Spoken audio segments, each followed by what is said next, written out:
Something to note about these simple keyframe animations that we're doing is that you can only play one animation at a time. For now, at least. As you go through this program, there are methods to override and play multiple animations and blend them. However, for simplicity's sake, let's say that we wanted to hover this as well as move it side to side.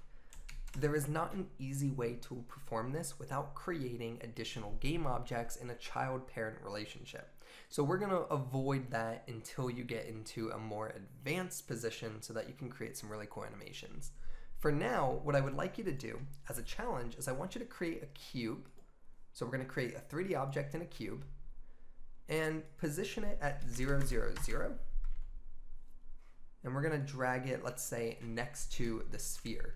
So let's vertex snap it to be next to the sphere here. And essentially what I want you to do as a challenge is I want this sphere to run up and down the floor just like this. It should ping pong back and forth. I'll see you in the challenge review where we'll create the animation clip and perform the keyframes.